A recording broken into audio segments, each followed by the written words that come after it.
Sumer, the first civilization, a story of clay, stars, and memory.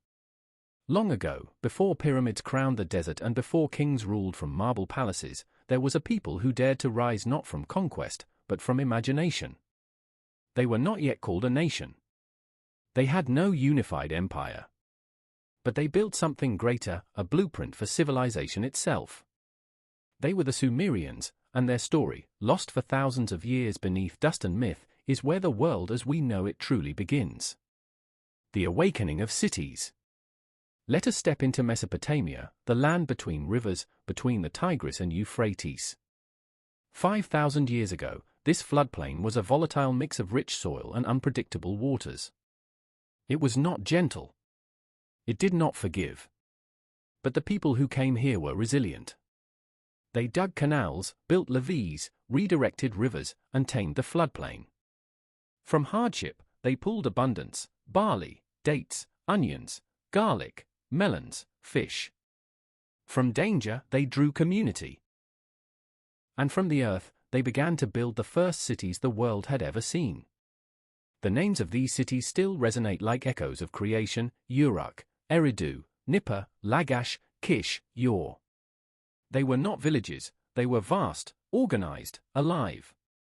In Uruk, a city that grew to over 50,000 people by 3000 BCE, the skyline was pierced by the towering ziggurat of Inanna, a tiered temple platform reaching skyward, painted in whitewash and blues, glowing in the sun.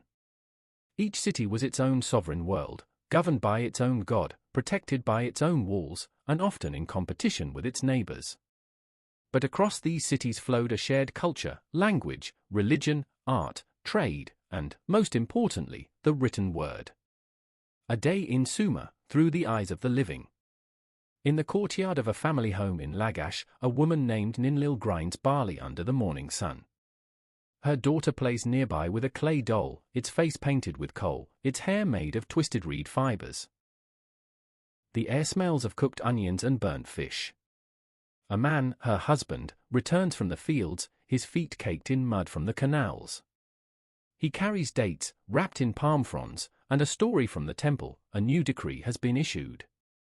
A land dispute has been settled by the scribes. These people are not abstractions. They loved, argued, dreamed. They gave their children names like Enki is gracious or beloved of Ishtar. They prayed for rain, wept at funerals, and celebrated with wine and music. At the temple school, her son recites a litany of signs, the cuneiform script, scratched into a soft